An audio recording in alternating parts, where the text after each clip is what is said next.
آپ کا میزبان محمد عمر رضا اپنا گجرات نیوز سے۔ ناظرین، آج ہم آپ کو ایک ایسی شخصیت سے متعارف کروائیں گے کہ آپ کو اس کی ہسٹری، اس کا انداز سن کر مزہ آئے گا، آپ اس سے لطف اندوز ہوں گے۔ جی ناظرین، آج ہم آپ کو سی اے اسٹاف کے آفیسر سے ملوائیں گے اور ان سے پوچھیں گے کہ ان کا حالات زندگی، ان کا شوق کس طرح کا رہا۔ آئیں چلیں۔ ناظرین، اب ہم اسی جگہ میں موجود ہیں جو کہ برٹش دور میں بھی تھانہ تھا اور بڑے صغیر میں پاک و ہند علیحدہ ہونے کے بعد بھی وہ تھانہ ہے۔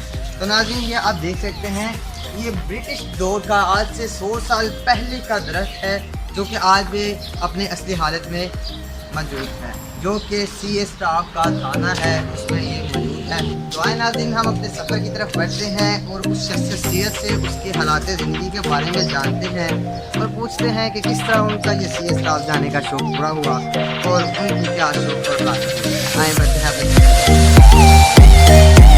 ایک ایسی شخصیت کے ساتھ موجود ہیں جن کے والد محترم نے بھی اپنی ساری زندگی پاکستان کی سرحدوں کے حفاظت کے لیے وقف کر دیا، آگے سے ان کی اولاد نے بھی وہی پیشہ اختیار کیا، اور مقصد پوچھیں گے کہ انہوں نے کس مقصد کے لیے محکمہ پولیس کو جوائن کیا اور ان کا کیا مقصد ہے اور وہ فیوچر میں کیا کام کرنا چاہتے ہیں۔ السلام علیکم جی، یہ آپ کا نام؟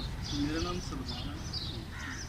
تو آپ محکمہ پولیس میں کس پوسٹ پر ہیں؟ جی، میں تقریباً 6 سال سے پنجاب پولیس میں ہوں اور میرے والد صاحب پاکستان آرمی میں ہیں، میرے بڑے بھائی ہیں وہ پاکستان آرمی میں ہیں، میرے والد صاحب صوبیدار ریٹائر ہیں، بھائی میرے نائب صوبیدار ہیں۔ تقریباً کہہ لیں کہ ہمارا پورا خاندان ہی وہ پاکستان آرمی میں ہے، میرے نانا جان بھی آرمی میں تھے، میرے دادا جان بھی، میرے چچا بھی۔ تو آپ نے کس مقصد کے لیے پنجاب پولیس کو جوائن کیا؟ بس بیسیکلی والد صاحب کی تو خواہش یہ تھی کہ میں بھی پاکستان آرمی ہی جوائن کرتا، لیکن میرا اپنا ایک مشن تھا کہ تھوڑا سا چینج ہونا چاہیے۔ مطلب سارے ایک فوجی جو ہے وہ گھر میں اکٹھے ہوتے ہیں تو پھر آپ کو پتہ ہے کہ کافی زیادہ بڑا اسٹرکٹ سا ماحول ہو جاتا ہے۔ تو آپ پنجاب پولیس کی کس پوسٹ پر ہیں؟ جی، میں assistant sub inspector C S A ہوں۔ کس اسٹاف سے؟ میں پنجاب پولیس کی جو اسپیشل ہماری مطلب اسٹاف ہے، جسے آج کل تو ویسے اسے آرگنائزڈ کرائم سیل کے نام سے جانا جاتا ہے، لیکن سابقہ مطلب جس کا نام تھا وہ سی آئی اے اسٹاف تھا۔ ابھی بھی مطلب عوام کے ذہن پہ یا سارے عام روٹین میں سی آئی اے اسٹاف ہی بولا جاتا ہے۔ تو آپ کس وقت سے اسسٹنٹ سب انسپیکٹر کی پوسٹ پر ہیں اور کس وقت سے آپ یعنی پولیس جوائن کرتے سال ہی تو نہیں تھے نا آپ اے ایس ای ہو گئے، یا جوائن کرتے سال ہی آپ اے ایس ای تھے؟ نہیں، میں بیسکلی ایز اے کانسٹیبل جو ہے وہ میں نے مطلب محکمے کو جوائن کیا تھا اور میری کوالیفکیشن جو تھی کیونکہ گریجویشن تھی، اس کے بعد ہمارے کیڈٹ کے جو مطلب آتے ہیں امتحانات جو کہ اپنے محکمے کے لیے ہوتے ہیں، کہ جو ہمارے محکمے میں جو کہہ رہے ہیں کہ پڑھے لکھے نوجوان ہیں وہ مطلب ہائر پوسٹ کے لیے اپلائی کر سکتے ہیں، تو میں نے اس کا امتحان دیا تو اللہ کے فضل و کرم سے میں اسسٹنٹ سب انسپیکٹر۔ تو سی آئی اے کا کوئی کیا اسپیسیفک کام ہے؟ سی آئی اے کو بیسیکلی دوسری جیسے عام تھانوں کی پولیس ہوتی ہے، وہ دیکھیں کہ مطلب ڈیلی کی روٹین میں ناکے لگانے ہوتے ہیں، گشت کرنی ہوتی ہے، پیٹرولنگ کرتے ہیں، اس کے علاوہ ان کے پاس کرائم آتا ہے، ٹھیک ہے، اور دن میں کسی کا جھگڑا ہو گیا وہ جائیں گے تھانے میں، کوئی ایسا اس کا کوئی بھی ایشو، کوئی مرڈر ہو جاتا ہے وہ مطلب کہ پہنچتے ہیں، ہمیں اسپیشل ٹاسک دیے جاتے ہیں، ٹھیک ہے۔ اس سلسلے میں ہم نے مطلب ڈی پی او صاحب ہیں ہمارے، ڈی ایس پی صاحب ہیں ہمارے، اس کے بعد ہمارے انسپیکٹر صاحب ہیں، اس کے علاوہ دیگر بھی ہیں، ٹھیک ہے۔ تو یہ ہم اسپیشل ٹاسک دیے جاتے ہیں مطلب کسی بھی اشتہاری نوجوان کے لیے یا کوئی ایسے مطلب کریٹیکل کیسز کے جن میں مطلب دوسری پولیس کا کیونکہ ورک زیادہ ہوتا ہے، ان کا برڈن زیادہ ہوتا ہے کام کا، تو گشتیں کرتے ہیں، ناکے لگاتے ہیں، تو وہ ہمارے مقدمے میں اطلاع دی کہ فلاں علاقے میں ڈکیتی ہو رہی ہے، اگر آپ فوراً وہاں پہنچے تو ملازمین نے ناکے کا گھیراؤ کیا ہے اور جس رستے سے انہوں نے جانا تھا ہم نے وہ رستے کو بلاک کیا، تو جیسے وہ ملزمان نکلے ہیں 3 بندے، تو ہنڈا 1.7 کے پاس بائک تھی، تو جیسے ہم نے روکنے کا اشارہ کیا تو ہماری مطلب پوزیشن میں تھے ہم بھی، لیکن انہوں نے فوراً سے ہم پہ فائر کیا جو کہ ہمارے ایک جوان کو اس کے پیٹ میں لگا، وہ ادھر ہی گر گیا، میں نے بتایا ہم نے بھی جوابی فائرنگ کی ہے۔ اس کے سلسلے میں ایک ان کے بھی جو ڈکیت تھے، ڈاکو تھا جو، ایک اس کو بھی فائر لگ گیا، جیسے سے فائر لگا وہ گر گیا، ساتھ میں بالکل نہر تھی، ٹھیک ہے، نہر کے اوپر ہم نے ناکہ لگایا ہوگا، وہ نہر میں گر گیا تو دوسرے جو اس کے دو ساتھی تھے وہ بھاگنے میں کامیاب ہو گئے. ہم نے کیا کیا کہ ہم نے فائر وغیرہ کیے, فوراً ہم نے وائرلیس چلائی, ہم نے مزید نفری جو ہے وہ بلوائی کہ ہماری ہیلپ کی جو بیک اپ ٹیم ہوتی ہے نا پیچھے, تو اس سے وہ پھر کیا ہوا کہ وہ اس کی ڈیتھ ہو گئی تھی اسے پانی کے اندر. ٹھیک ہے, پھر ہم رات کا ٹائم تھا, نہیں ہمیں پتہ چلا, ہم نے اپنی ایمرجنسی میں لگ گئے, ہم نے اپنے جوان کو سنبھالا, ہاسپٹل لے کے گئے ہیں. اور ہم سے ہمیں تو یہ تھا کہ اللہ خیر کرے. مطلب ویسے تو ہر جوان کا ایک ہوتا ہے جذبہ کہ میں شہادت کا تو, لیکن خیر ہم بارش کے پیچھے لگ گئے. اتنے میں کچھ ہماری ٹیم کے ممبر ادھر بھی رہ گئے جو ساری رات سرچ کرتے رہے کہ اس کی ڈیڈ باڈی مل جائے, یا وہ اگر زندہ ہے تو ہمیں زندہ مل جائے, لیکن وہ نہیں ملا. وہ صبح تقریباً 10 بجے کے قریب ہمیں 1 پہ کال آتی ہے کہ وہ آگے نہر پہ کافی جدھر ہمارے ساتھ وہ انسیڈنٹ ہوا ہے اس سے کافی زیادہ آگے جا کے وہ ڈیڈ باڈی جو نا وہ پانی کے پتہ ہے 1 پہ کال ہوئی ہے.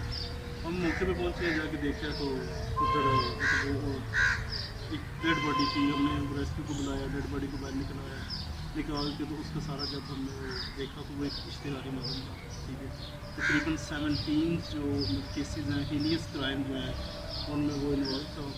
اور وہ جیلم, گجرات, سرگودا, مطلب اس 3 ڈسٹرکٹ میں جو ہے نا وہ وارداتیں کرتا تھا. اور اس طرح کا گندہ کرمنل تھا کہ وہ مطلب ڈکیت تھا. ٹھیک ہے, ڈکیتی کرتے تھے, رابری کرتے تھے, اس دوران وہ وہاں پہ گینگ ریپ بھی کرتے تھے. ٹھیک ہے, تو اس کی ادھر ہی ڈیتھ ہو گئی. مطلب پانی میں صبح میں ڈیڈ باڈی باہر نکالی, اس کا مطلب سارا شناخت میں پتہ چلا کہ یہ تو تو وہ مطلب اس طرح کے بھی واقعات ہو جاتے ہیں کہ ہمیں کچھ سمجھ سے باہر ہوتا ہے کہ کیا ہونے والا ہے. ایک دم ہو جاتا ہے. تو آپ کو اب میرج ہے, ہاں جی, تو کتنے سال ہو گئے آپ کی شادی کو تقریباً ابھی سال نہیں ہوئے, تقریباً 1.5 سال ہو گئے. تو کیا اس اسٹاف کے اندر اس جاب کے اندر آپ کی فیملی بھی ڈسٹرب ہوتی ہے؟ یار یہ تو آپ جس پولیس والے سے بھی پوچھیں گے نا وہ آپ کو یہی بتائے گا. اس سے اس کے دوست, اس کے ریلیٹیو, اس کے والدین, ایون کہ اس کی وائف جو ہے نا وہ ہر ٹائم ناراض ہی رہتے ہیں کہ اس کی وجہ کیا ہے کہ ہمارا کوئی پراپر ڈیوٹی کا ٹائم نہیں ہے. اور 24 گھنٹے میں ہمیں کسی بھی وقت کال آ سکتی ہے, کہیں بھی جانا پڑ سکتا ہے. کہہ لیں کہ ہمارا جانے کا پتہ ہے, آنے کا کوئی پتہ نہیں. تو آپ جب مشن کے لیے نکلتے ہیں تو آپ اپنے والدین سے دعا لے کے نکلتے ہیں؟ ہاں جی, الحمدللہ. تو آپ کو پتہ ہوتا ہے کہ آپ واپس آئیں گے کہ نہیں؟ آپ کس طرح جب سچویشن کسی مشن پر جا رہے ہوتے ہیں آپ اپنے گھر والوں سے کس طرح ملتے ہیں؟ دیکھیں, جب عموماً ایسا ہوتا ہے کہ اکثر رات کے ٹائم بھی میں اپنے گھر میں سو رہا ہوں تو ہمیں کوئی انفارمیشن ملتی ہے کہ آپ نے فلاں جگہ, ہمارے سینئر آفیسر کوئی آرڈر دے دیتے ہیں یا ہمارا مخبری جیسی اطلاع دیتے ہیں فلاں جگہ کوئی ایسا انسیڈنٹ ہو رہا ہے. ہم سڈنلی جس کنڈیشن میں بھی ہوں پھر ہمیں فور اپنا وہ دیکھ کے حالات کے مطابق ہمیں یونیفارم پہننا ہے, ہم سول میں جائیں گے تو زیادہ بیٹر رہے گا. تو پھر فوراً سے اپنا مطلب والدین سے انہیں بتاتے ہیں کہ فلاں جگہ پہ جا رہے ہیں. ان کے نوٹس میں دے کے جانا چاہیے کیونکہ زندگی کا کوئی پتہ نہیں ہے, ان کو پتہ ہے کہ کچھ بھی ہو سکتا ہے. تو اس طرح ہمارا اکثر ایسا ہوا بھی ہے کہ مطلب گھر سے بتا کے نکلے ہیں کہ جی ہم 1 گھنٹے تک 2 گھنٹے تک یا 5 دن کو واپس آ جائیں, لیکن اب 2-3 دن ہمیں کبھی پشاور جا رہے ہیں, اسلام آباد جا رہے ہیں, ملتان جا رہے ہیں, کراچی, بڑی بڑی دور جگہ پہ ہم نے ریڈ کی ہے. اور الحمدللہ جب آپ مشن کے لیے نکلتے ہیں کیا بس یہ ہر وقت دل میں یہی رہتا ہے کہ مطلب کسی ٹائم کچھ بھی ہو سکتا ہے, ہر ٹائم تیار ہے ہم. تو جب آپ مشن کے لیے جاتے ہیں تو آپ کے ساتھ آپ کی ماں کی دعائیں یا آپ کے ہونے والے بچے کی ماں کی دعائیں؟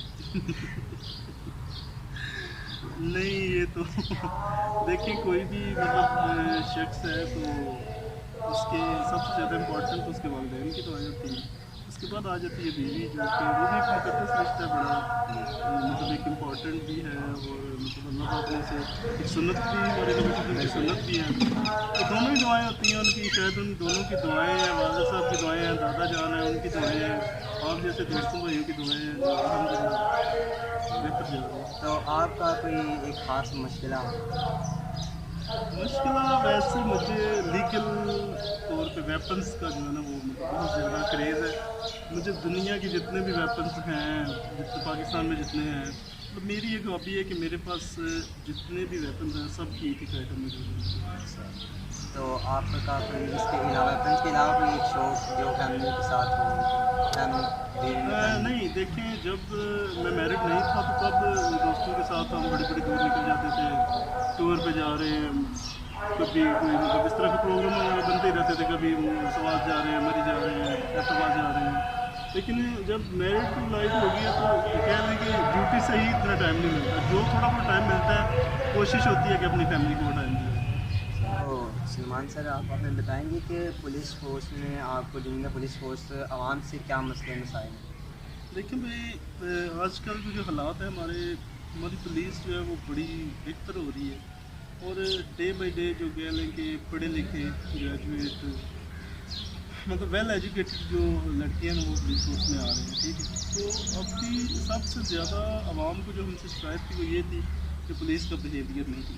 ٹھیک ہے، اس پہ ہمارے آئی جی صاحب ہیں، وہ ہمارے ڈی اے جی ٹریننگ جو ہے، مطلب ہمارا جتنا بھی ٹریننگ اسٹاف ہے، ٹریننگ سینٹر جو سب سے زیادہ فوکس ابھی جس چیز پہ کر رہے ہیں نا، وہ یہ ہے کہ ہمارا اخلاق اچھا ہونا چاہیے. ٹھیک ہے، وہ ایک فارمولہ ہمارے ڈی پی او صاحب سے انہوں نے انٹروڈیوس کروایا کہ پہلے سلام پھر کلام، کہ اب کہیں بھی کسی بھی بندے کو روکتے ہیں پہلے اسے سلام کریں، حال احوال پوچھیں، اس کے بعد اس سے آپ نے جو بھی فردر انفارمیشن آپ کو چاہیے آپ ان سے لے سکتے ہیں. تو لیکن اس سلسلے میں ہماری عوام جو ہے وہ تھوڑا سا ہمارے ساتھ تعاون نہیں کرتی. تو ہمارے کہہ لیں کہ آج کل کی جو عوام ہے ہمارے اس طرح تعاون نہیں کرتی. ٹھیک ہے، اگر ہم کسی بندے سے کوئی انفارمیشن لیتے ہیں یا اس سے روک کے پوچھتے ہیں، وہ ہمیں مشکوک نظروں سے دیکھے گا. ٹھیک ہے، اور ایسے ہیٹ نظروں سے مطلب ہمیں دیکھے گا جیسے ہم اس دنیا کی محلوق نہیں کوئی اور محلوق ہے. ٹھیک ہے، تو اگر ہم پولیس بہتر ہو رہے ہیں تو عوام کو بھی چاہیے کہ ہمارے ساتھ اچھا تعاون کریں، کیونکہ دیکھیں پولیس اکیلی کچھ نہیں کر سکتی جب تک آپ عوام کا تعاون ہمارے ساتھ نہ ہو، کیونکہ آپ لوگوں نے ہی ہمیں بتانا ہے تو ہم نے آگے چلنا. تو یہ پولیس ڈپارٹمنٹ میں آپ کو کس قسم کی فیسلٹیز دی جا رہی ہیں؟ دیکھیں بھائی، سیلری ہماری الحمدللہ بڑی پرفیکٹ ہے. ٹھیک ہے، انسان کی دیکھیں خواہش کبھی ختم نہیں ہو سکتی. وہ کہتا ہے جی کہ مجھے زیادہ مطلب جو کچھ بھی ہے الحمدللہ شکر ہے اس ذات پاک کا، بڑی بہترین ہماری سیلری ہے. ٹھیک ہے، باقی فیسلٹیز میں کہہ لیں کہ ہمیں میڈیکل الاؤنس دیا جاتا ہے، washing allowance, house rent allowance. اس میں تھوڑا سا گورنمنٹ کو کچھ کرنا چاہیے کہ اس کو تھوڑا سا انکریز کرنا چاہیے. ٹھیک ہے، بس ایک یہ چیز رہے گی. باقی وہ جیسے ایک سرکاری سطح پہ ہاسپٹل ہیں جیسے پاکستان آرمی کے لیے ہیں. ٹھیک ہے، ان کے پاس CNH ہے، اس طرح کی ہمارے پاس کوئی فیسلٹی ایسی نہیں ہے. ٹھیک ہے، صرف ہمیں میڈیکل الاؤنس جو ہے وہ سیلری میں دے دیا جاتا ہے، اس میں ہی ہم نے اپنا جو آپ عوام کو کیا پیغام دینا چاہیں گے؟ دیکھیں جی، عوام کو تو ہم یہی پیغام دینا چاہیں گے کہ اگر ہم کسی کو روکتے ہیں یا کسی سے کوئی پوچھتے ہیں کسی کرمنل بندے کے بارے میں تو ہمیں ایگزیکٹ اور اچھی انفارمیشن دیا کریں. آج کل حالات ایسے ہیں کہ ہم اگر کسی کے ساتھ سلام کرتے ہیں تو وہ آگے سے بندہ سمجھتا ہے شاید میرے پاس گاڑی اچھی ہے، میں نے کپڑے اچھے پہنے ہوئے ہیں، یا میری پرسنالٹی ایسی ہے کہ یہ پولیس والے مجھ سے جو ہے نا وہ متاثر ہو رہے ہیں. تو دیکھیں یہ تو کوئی بات نہیں ہے کہ اگر ہم اچھے طریقے سے پیش آتے ہیں تو کم سے کم عوام کو بھی چاہیے کہ ہمارے ساتھ اچھے طریقے سے پیش آئیں اور ہمارے ساتھ تعاون کریں. تو جی ناظرین، آج کا ہمارا شو اختتام پر پہنچا، اور بتائیے گا کہ آپ کو کیسا لگا جان کر ایک ہارڈ ورکنگ اسٹوڈنٹ جس نے ایز اے کانسٹیبل پولیس محکمہ جوائن کیا اور اب وہ اسسٹنٹ سب انسپیکٹر کی پوسٹ پر قائم ہے اور اپنے فرائض سر انجام دے رہے ہیں. آپ کا میزبان محمد عمر رضا، اپنا گجرات نیوز ڈائریکٹر سمر یاسین. اللہ حافظ.